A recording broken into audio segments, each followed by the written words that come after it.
Selamat pagi. Ya, pada kesempatan hari ini saya akan melaksanakan praktek percakapan coaching praobservasi kelas sebelum nantinya memasuki kelas untuk melakukan observasi kelas. Selamat pagi Bu Yuni. Selamat pagi Pak. Bagaimana kabarnya hari ini? Baik Bu Yuni, saya mohon izin waktunya sebentar untuk melakukan percakapan praobservasi sebelum nanti kita melaksanakan observasi monitoring di kelas ya.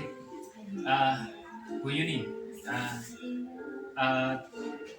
kira-kira tujuan pembelajaran hari ini yang ingin jenengan sampaikan di kelas apa? Tujuan pembelajaran hari ini ada dua. Yang pertama, peserta didik dapat membuat bagan infografis mengenai perkembangan ilmu pengetahuan pada masa Bumi Maya di Andalusia. Kemudian yang kedua, peserta didik dapat menjelaskan perkembangan ilmu pengetahuan pada masa Bumi Maya di Andalusia. Itu ada dua tujuan pembelajaran ya.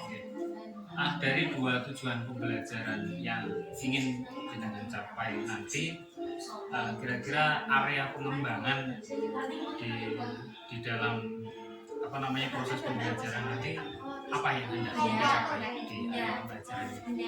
Ya, yang ingin saya capai anak-anak bisa menjelaskan tentang ilmu pengetahuan pada perkembangan ilmu pengetahuan pada masa itu.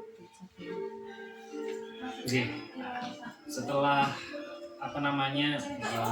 menentukan tujuan, kemudian pengembangan apa yang hendak dicapai, kira-kira strategi apa yang sudah jenengan persiapkan di dalam nanti proses pembelajaran? Nanti saya akan menggunakan strategi pembelajaran berbasis kelompok, kemudian nanti anak-anak juga diskusi kelompok, itu saja. Jadi menggunakan media pembelajaran PPT, PowerPoint ya, kemudian ada pembelajaran berbasis produk. Jadi nanti anak-anak ada lembar kerja ya? Ada lembar kerja ya. Penugasan kelompok. Baik, okay. Di sini ada sedikit catatan khusus saya terkait dengan RPP dan modul ajar yang sudah jenengan susun sebelumnya ya. Saya lihat di RPP jenengan sudah cukup bagus. Nanti kita lihat actionnya di kelas bagaimana. Terima kasih Bu Yuni sebelumnya. Sampai ketemu di kelas nanti untuk proses observasi pembelajaran di kelas.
belum ngeh ya dari sini.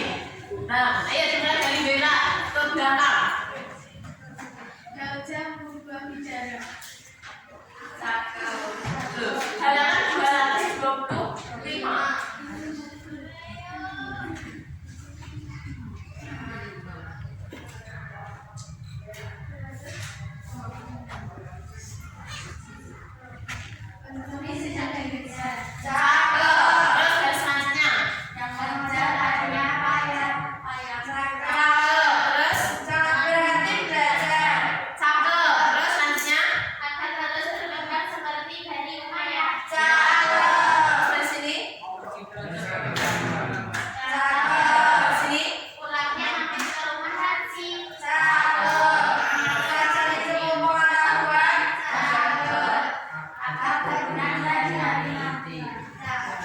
Itu namanya pantun. Pantun aja. Pantun nasihat. Pesan apa yang bisa kalian ambil dari pantun tersebut? Ya, jangan pernah berhenti belajar, harus tetap semangat untuk belajar. Selain itu, iya, apa ya? Belajar untuk masa depan.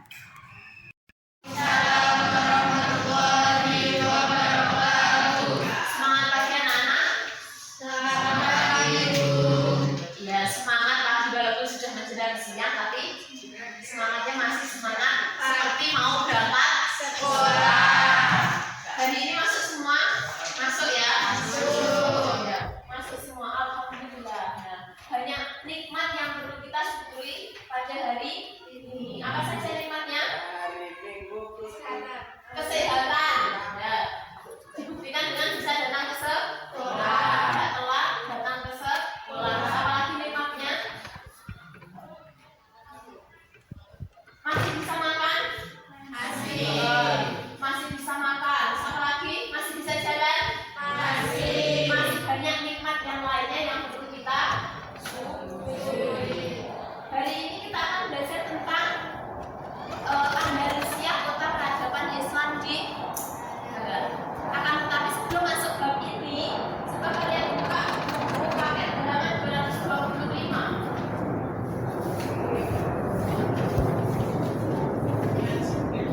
Ya.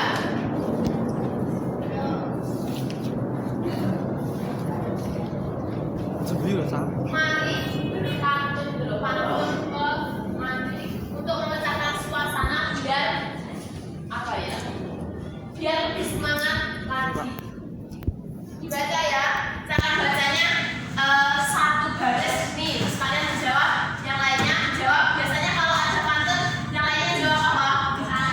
Cakep. Ya. Satu baris dibaca sebelah sini, yang lainnya jawab cakep. Baris kedua dibaca baris sini, yang lainnya jawab dan seterusnya. Kamu berasa? Biar lebih semangat. Coba bisa dimulai. Cowok-cowok lu sini, ayo. Ayo. Lek kok kene belum apa ya namanya? Belum ngeh ya dari sini. Nah, ayo dimulai dari Bella ke belakang. Gajah berubah bicara. Cakep. Tuh, halaman 225.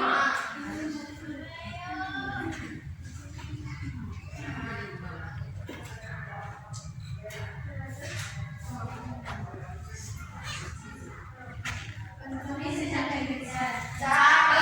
Terus garis selanjutnya. Cakep. Terus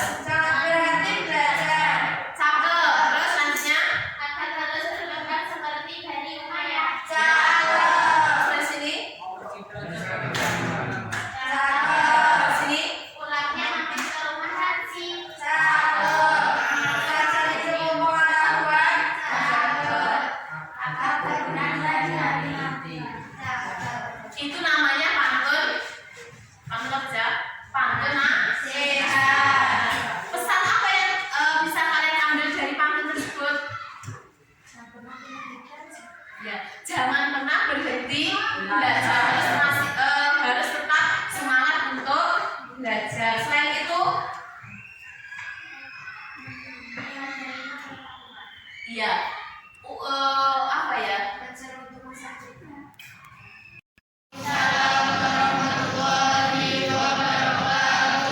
Semangat pagi anak-anak. Ya, semangat pagi walaupun sudah menjelang siang, tapi semangatnya masih semangat seperti mau berangkat sekolah. Hari ini masuk semua? Masuk ya? Masuk. Ya, masuk semua. Alhamdulillah. Nah, banyak nikmat yang perlu kita syukuri pada hari ini. Apa saja nikmatnya? Kesehatan. Ya. Dibuktikan dengan bisa datang ke sekolah. Tidak telat datang ke sekolah. Apa lagi nikmatnya? Masih bisa makan? Masih bisa makan. Apa lagi? Masih bisa jalan? Masih banyak nikmat yang lainnya yang perlu kita syukuri. Hari ini kita akan belajar tentang Andalusia, kota peradaban Islam di akan tetapi sebelum masuk bab ini, coba kalian buka paket halaman 225.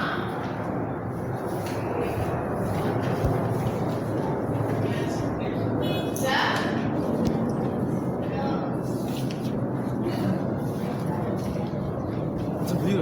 Mari pantun dulu, pantun ke mandi untuk memecahkan suasana biar apa ya? Biar lebih semangat lagi. Dibaca ya, cara bacanya satu garis nih, terus kalian menjawab, yang lainnya jawab. Biasanya kalau ada pantun, yang lainnya jawab apa? Cakep. Ya. Satu garis dibaca sebelah sini, yang lainnya jawab cakep. Garis kedua dibaca garis sini, yang lainnya jawab dan seterusnya. Coba berasa. Biar lebih semangat. Coba bisa dimulai. Cowok-cowok ke sini, ayo. Ayo. Lek kok kene belum apa ya namanya? Belum ngeh ya dari sini. Nah, ayo dimulai dari Bella ke belakang. Gajah berubah bicara. Tuh, halaman. Iya. Lanjutannya karo Nur Aini. Masa depannya gen piye? Ya padang. Nah, itu apa? Untuk semua. Ya sudah ya. Sekarang kita lanjut ke bab. Nah, tujuan pembelajaran hari ini adalah yang pertama, kalian bisa membuat gerakan atau infografis perkembangan ilmu pengetahuan pada masa Bani Umayyah di Andalusia. Yang kedua, dapat menjelaskan perkembangan ilmu pengetahuan pada masa Bani Umayyah di Andalusia. Kalian sebelumnya pernah mempelajari ini apa belum? Di SD atau di mana? Belum. Makanya disimak ya.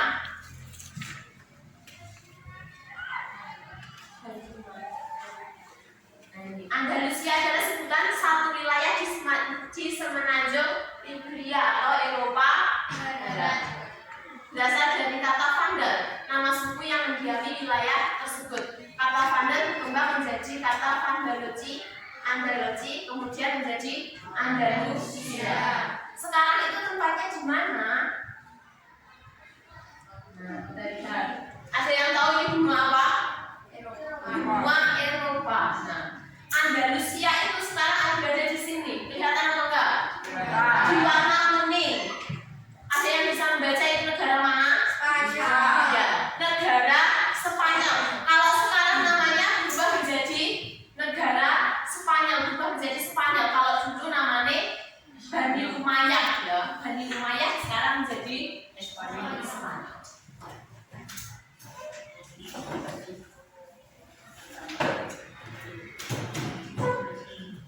Andalusia sekarang adalah Spanyol. Nah, perlu kalian ketahui bahwa sebelum Bani Umayyah ini masuk di Andalusia, Andalusia sendiri awalnya masyarakatnya itu belum beragama Islam. Di Andalusia terjadi pergolakan politik perang antara penguasa kerajaan Gurtia dengan Graf Juliana. Kerajaan Gurtia ini mayoritas adalah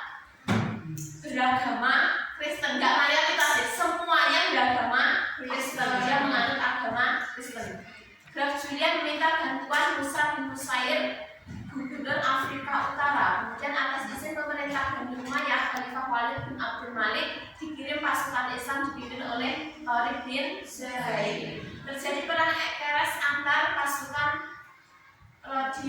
Rodirek melawan pasukan Tariq bin Zaid. Jadi terjadi pertempuran. Akhirnya pada tahun 711 Masehi Islam memasuki wilayah di Andalusia. Nah ini tadi kenapa kok Islam sudah berkembang di Andalusia? Nah ini ada beberapa faktor, faktor internal dan faktor eksternal. Internalnya apa saja? Yang pertama, keadaan kerajaan Gothia yang rapuh terjadi berbagai gejolak. Penguasa Gothia yang tidak toleran terhadap penganut agama lain, terutama terhadap Yahudi. Awalnya Andalusia sendiri itu beragama Katolik, kemudian dikuasai oleh kerajaan Gothia yang agamanya adalah Kristen ya, agamanya Kristen. Nah, kerajaan Gothia ini memaksakan semua penduduk yang ada di Andalusia itu untuk masuk ke agama Kristen. Nah, makanya dengan mudah ini tadi penguasa yang kejar kekerasan, paksaan, kemudian keadaan ekonomi yang buruk. Nah, faktor eksternalnya apa saja?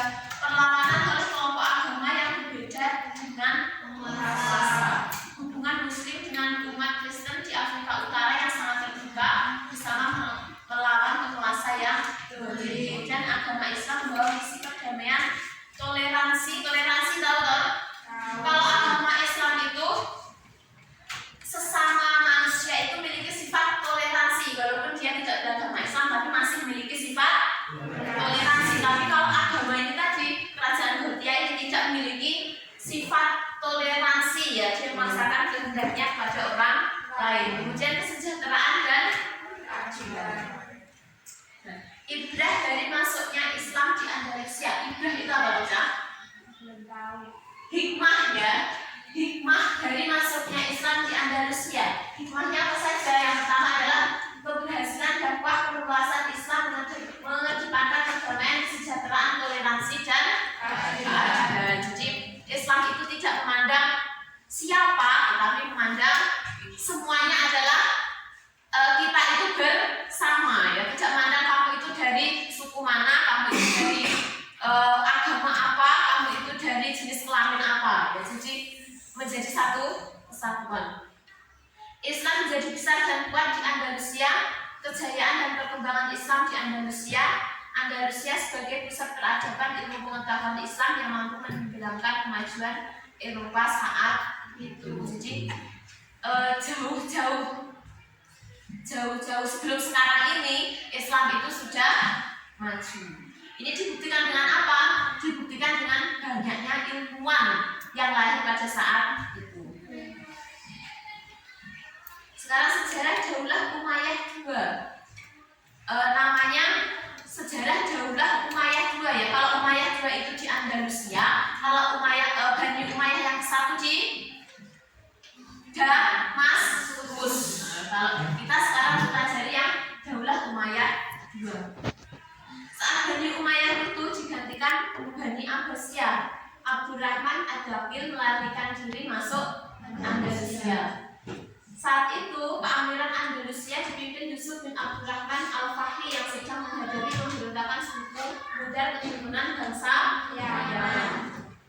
Memanfaatkan situasi politik saat itu, Abdurrahman Ad-Daqil didukung suku Mudar bangsa Yaman berhasil menguasai Andalusia.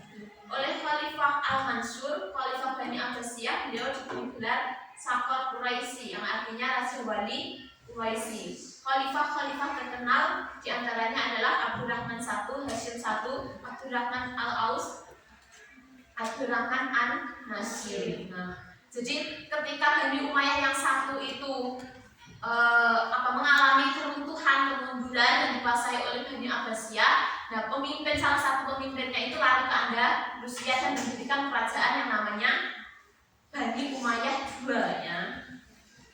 Dong baca? Nah, kemudian pemerintahan Abdurrahman Ad-Daqil atau Abdurrahman I. Pencapaiannya apa saja? Pencapaiannya yang pertama adalah memantapkan pemerintahan, stabilitas politik dengan mematahkan setiap perlawanan dari musuh. Kemudian mengorganisasi berprestasi memperkuat tentara sehingga memiliki pasukan yang kuat, memajukan seni dan budaya dengan membangun masjid Cordoba. Nanti ya tentang masjid Cordoba nanti ada. Pengembangan ilmu pengetahuan dengan mendirikan universitas di Cordoba, Sevilla dan Toledo. Kemudian membagi pemerintahan ke dalam 3 badan. Yang pertama yudikatif, perpajakan dan divisi. Kemudian pemerintahan Hasyim bin Abdurrahman atau Hasyim I. Pencapaiannya diantaranya adalah dalam bidang pemerintah, membangun peningkatan kesejahteraan masyarakat dalam bidang pendidikan, mempergiat peningkatan ilmu pengetahuan dan penelitian, penggunaan bahasa Arab sebagai bahasa resmi. Kemudian selanjutnya bidang keagamaan memasukkan madhab Maliki sebagai madhab negara, kitab al-Muwatta, kemudian disalin dan disebarkan di seluruh negeri. Kemudian memperhatikan kehidupan orang kecil, menyamar mendermakan harta kepada rakyat kecil, pencapaiannya. Kemudian pemerintahan Abdurrahman al-Awsat atau Abdurrahman II.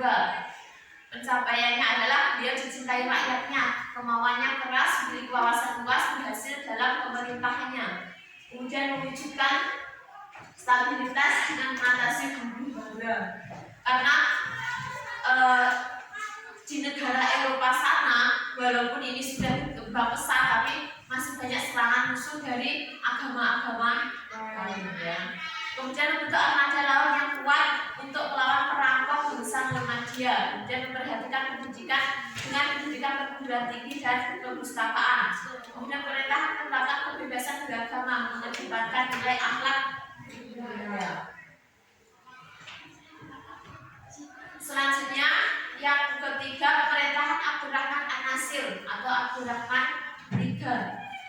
Pencapaiannya dalam bidang polka memacangkan pemberontakan Order II, Umar bin Hafsun dan dinasti Fatimiyah. Kemudian sikap toleransi, gereja diizinkan berdiri, mengundang non-muslim datang ke masjidnya, orang Kristen bebas bekerja dalam dinas kenegaraan.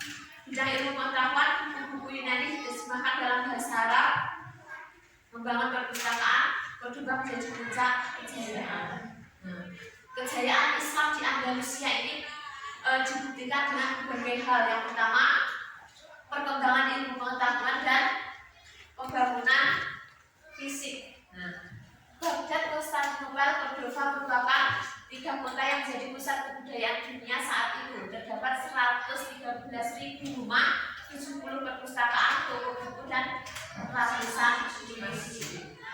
Jadi walaupun negara kecil pada saat ini sangat berkembang.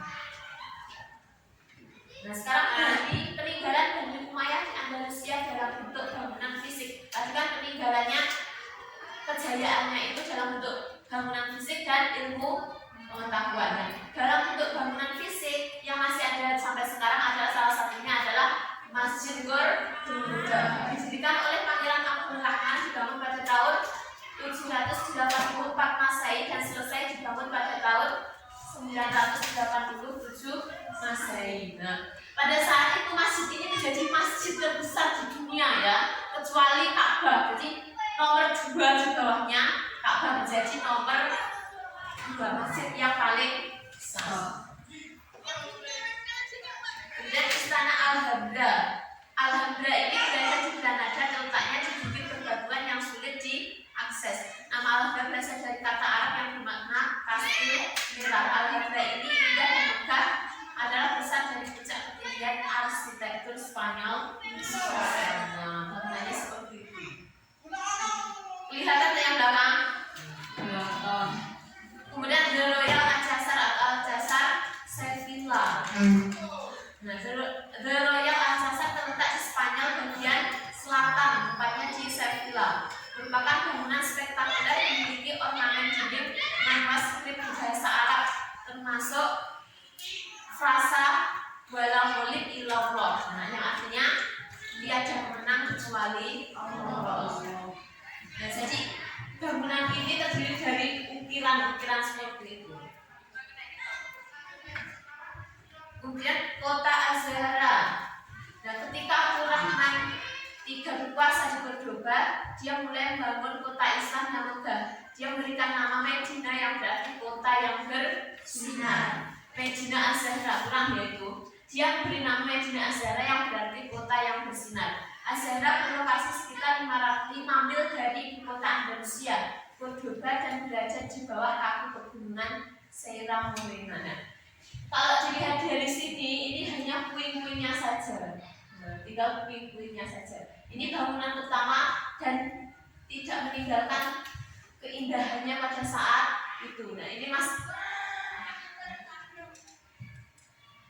ini tinggal puing-puingnya saja ya, bukan bangunan aslinya. Kemudian perkembangan ilmu pengetahuan pada masa Bani Umayyah di Andalusia, di antaranya adalah fikih, yang mana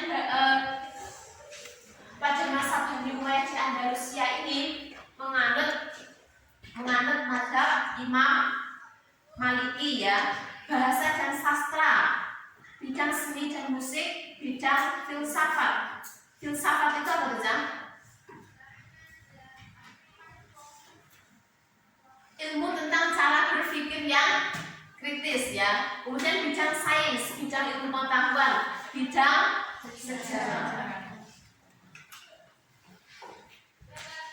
Nah, ini yang terakhir, memetik nilai Islam dalam sejarah Bani Umayyah di Andalusia. Nah, setelah kita mempelajari ini tadi, ada beberapa hal yang perlu kita petik atau perlu kita pelajari mungkin ya. Apa saja di antaranya? Di antaranya, pengalaman positif dan negatif dalam sejarah dijadikan bahan untuk perbaikan dalam menjalani kehidupan dan membangun peradaban. Artinya ketika kita mempelajari sejarah itu ada yang baik dan ada yang buruk. Nah, kita ambil yang baik, kita pelajari. Misalnya kita pelajari tentang seorang tokoh. Nah, kadang kan ada yang tokoh apa ya, bisa dinamakan kurang baik dan ada yang baik. Nah, yang kita contoh yang baik. Kemudian mencintai dan bangga pada kebudayaan Islam pada masa lalu. Semangat mencari dan mengembangkan ilmu pengetahuan dapat ditumbuhkan. Kalau zaman dahulu saja, zaman dahulu yang belum begitu canggih seperti sekarang ya, banyak melahirkan ilmuwan-ilmuwan sekarang yang sudah apa-apa serba instan, serba gampang. Kenapa tidak bisa melahirkan ilmuwan-ilmuwan yang terkenal? Ya, sekarang sudah banyak ya. Kemudian yang terakhir, pupuk semangat dan motivasi untuk meningkatkan prestasi. Nah, sudah siap berkreasi? Siap. Nah, sekarang tugasnya secara kelompok lakukan hal di bawah ini. Yang pertama, buatlah bagan atau infografis perkembangan ilmu pengetahuan pada masa Bani Umayyah di Andalusia. Nah, ilmu pengetahuannya tadi kan banyak, ada bidang filsafat, bidang apa tadi, sains, bidang apa tadi, bahasa dan sastra, sejarah, dan apalagi sains, terus fikih. Nah, banyak, ada 6. Nah, biar tidak kebanyakan ya, biar tidak terlalu banyak, nanti akan saya bagi kelompok. Nah, setiap kelompok nanti akan membahas satu bidang saja. Paham saya? Satu kelompok membahas satu bidang saja. Kelompoknya saya bagi saja ya. Kelompok yang pertama, Nuri, Rizky, Haika, dan Nanda, nanti akan membahas ilmu pengetahuan dalam bidang fikih. Kemudian kelompok yang kedua, Sylvia, Vila, Mila, dan Amirul akan membahas tentang saatnya istirahat. It's time to have a break. Akan membahas tentang perkembangan ilmu pengetahuan dalam bidang bahasa dan sastra. Sylvia, Vila, Mila, Amirul. Kemudian Sylvia, Vila, Mila, Amirul bidang seni dan musik. Bahasa dan sastra, Reza, Oki, dan Reka. Yang keempat, filsafat, Nuri, Nur Aini, Okta, dan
Sudah paham semua atau ada yang ditanyakan sebelum berkreasi?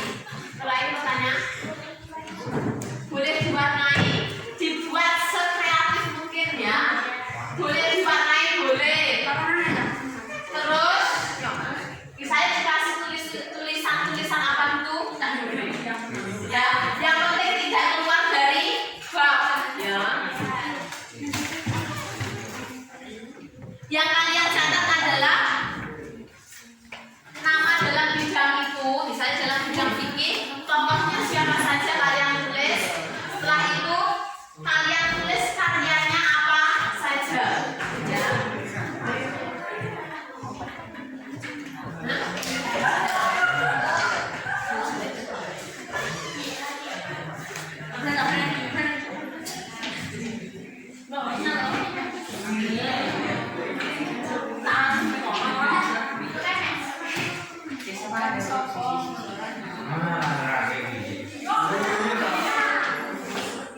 Kenapa? Kalau tanya apa saja.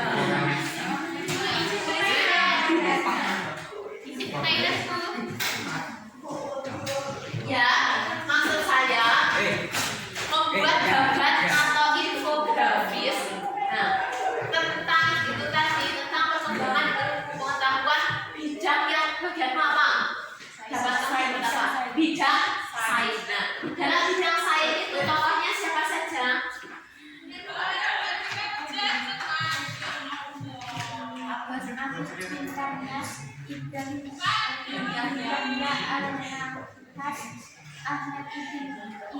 Ya, tokohnya itu kalian tulis, kemudian kalian cari karyanya apa saja. Ya, kali 3 kan?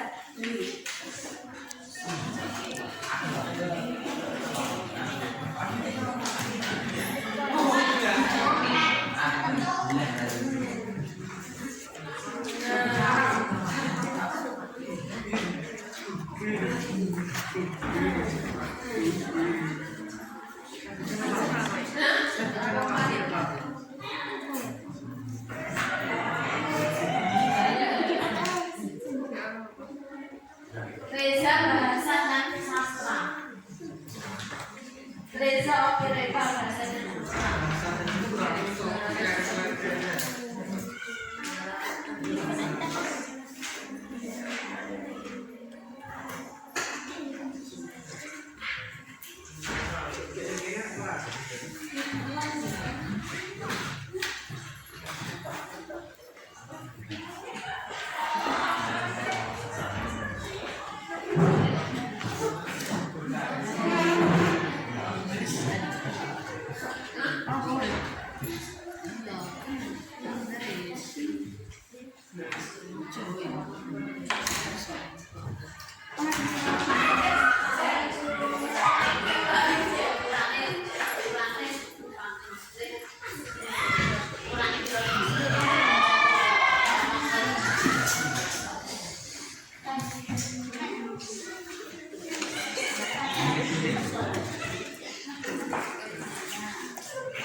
Kalau kamu mau buat kolom seperti ini silakan. Tapi kan ini cuma biasa toh. Kamu buat seperti apa sih?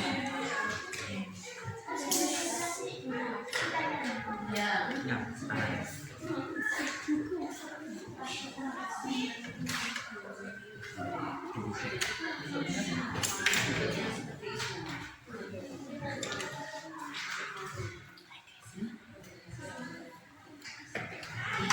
Silakan diskusi dengan kelompoknya ya.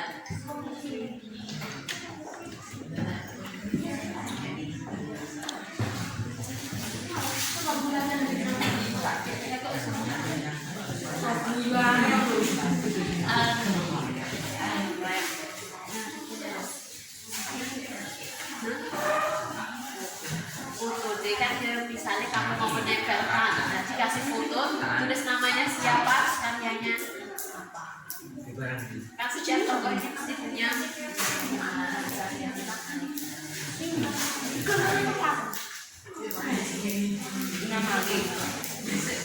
Jadi kamu buat apa kamu? Terus di situ saja. Iya.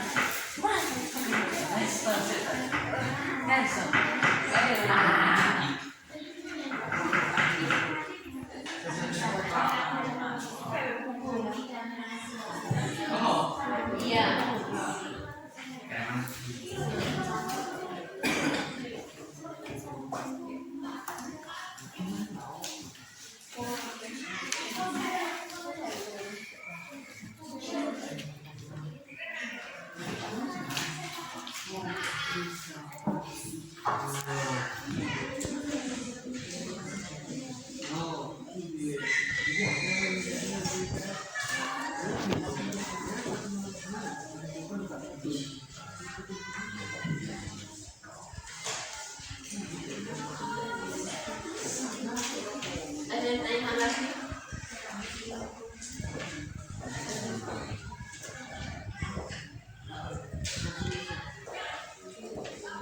Yes.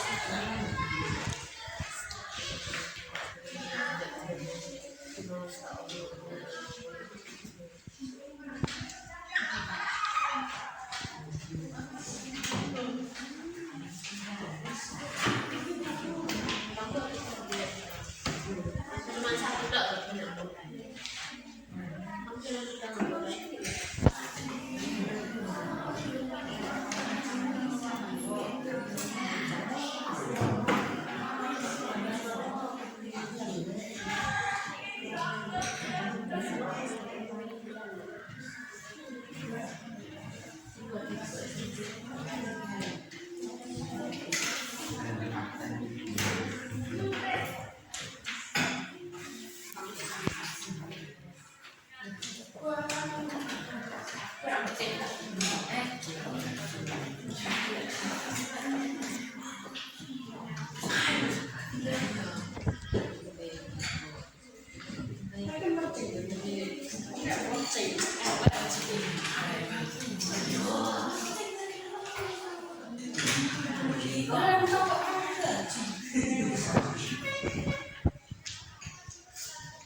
Ada yang bawa gunting, ada yang meminta, mau pinjam, pinjam ya. Sudah.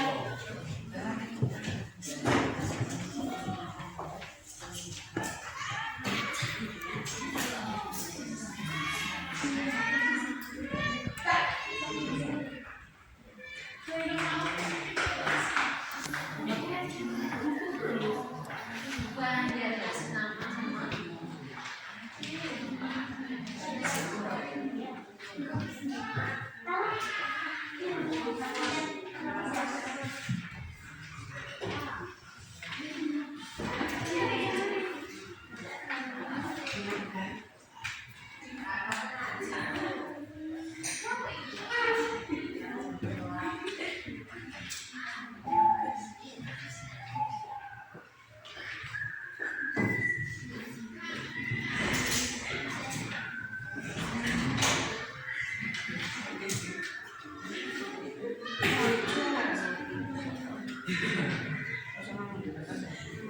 Jangan lupa dikasih kelompok sama namanya ya, nama kelompok.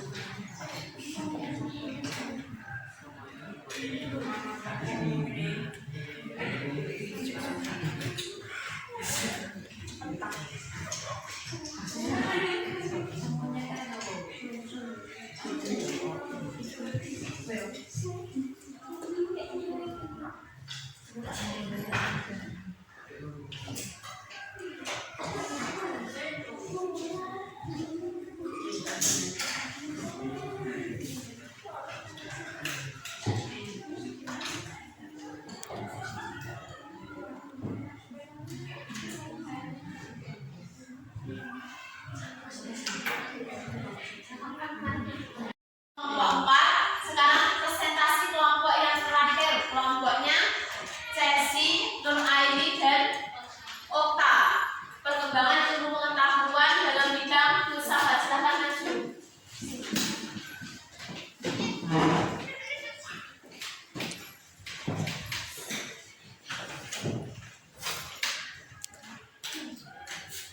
Di sini di tengah, ya seperti yang tadi dilakukan. Di sana ya. Saatnya dapat Assalamualaikum warahmatullahi wabarakatuh. Waalaikumsalam warahmatullahi wabarakatuh.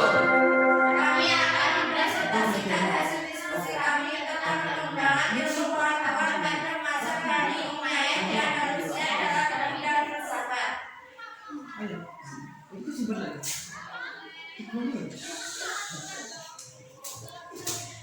Perkembangan pada masa Bani Umayyah di Andalusia dalam bidang filsafat.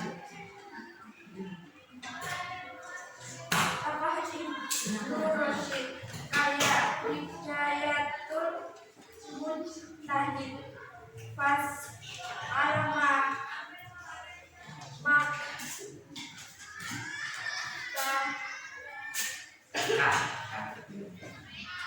Tahafut al-Tahafut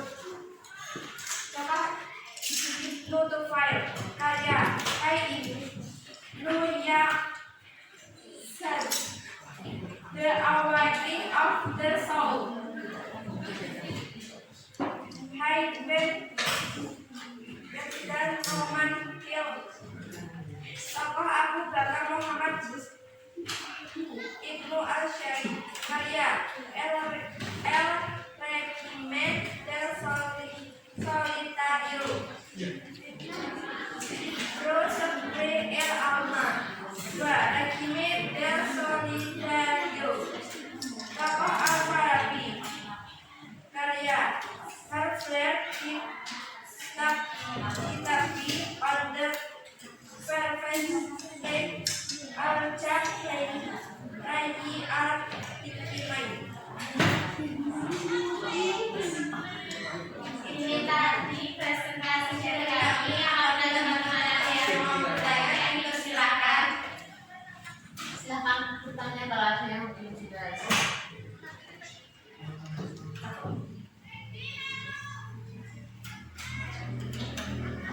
Ada yang mau bertanya?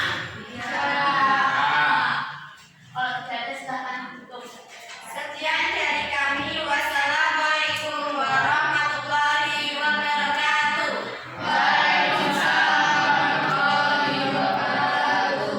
Ya, kasih tepuk tangan.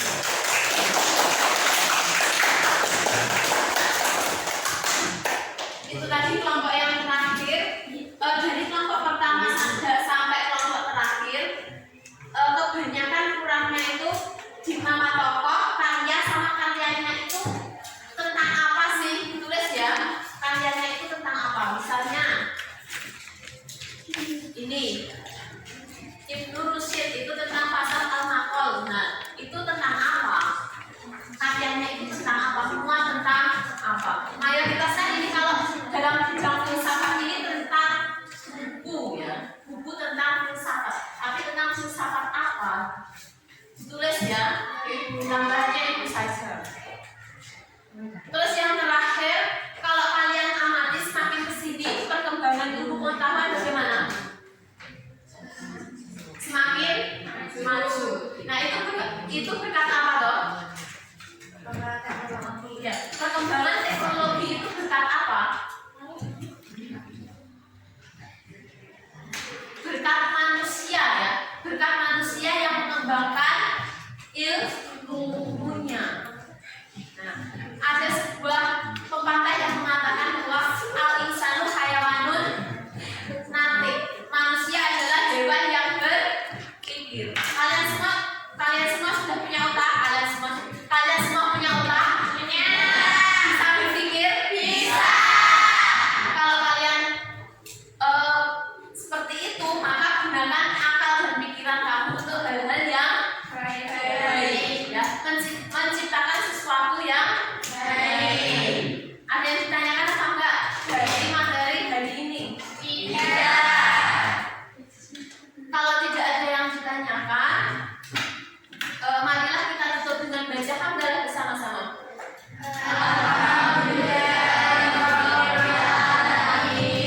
Semoga apa yang kita pelajari hari ini bermanfaat. Saya tutup. Wassalamualaikum warahmatullahi wabarakatuh. Waalaikumsalam warahmatullahi wabarakatuh. Silakan istirahat.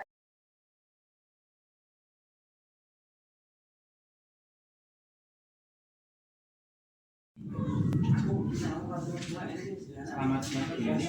Ya Pak, selamat siang. Baik, setelah tadi saya mengamati kegiatan pembelajaran jenengan di kelas, di sini nanti saya ingin melakukan percakapan pasca observasi kelas. Saya ingin nanti bertanya beberapa hal terkait dengan pembelajaran tadi yang sudah jenengan lakukan di kelas. Pertama, setelah jenengan tadi melakukan pembelajaran, kira-kira apa refleksi yang bisa jenengan utarakan terkait pembelajaran yang sudah jenengan lakukan tadi? Ya, karena ini mungkin berkaitan dengan usia anak yang masih kelas 7, jadi anak belum terbiasa untuk bertanya kepada gurunya maupun bertanya ketika ada yang presentasi di depan kelas. Itu yang pertama. Kemudian yang kedua, karena belum terbiasa untuk presentasi di depan teman-temannya, maka anak-anak itu kurang percaya diri untuk presentasi di depan teman-temannya. Jadi ada dua ya, belum Iya, ada dua. Menyampaikan pendapat tadi, kemudian bertanya tadi ya, dan presentasi di depan. Kurang percaya diri dan masih kurang malu percaya untuk diri. bertanya.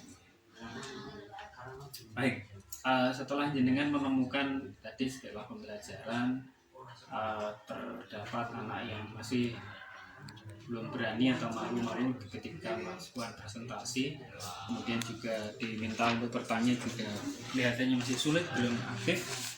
Kira-kira Bu Yuni nanti ke depan untuk meningkatkan yang kurang tadi dari hasil refleksi jenengan, biar bagaimana anak itu bisa presentasi dengan percaya diri, kemudian aktif bertanya. Kira-kira apa yang jenengan bisa lakukan ke depan?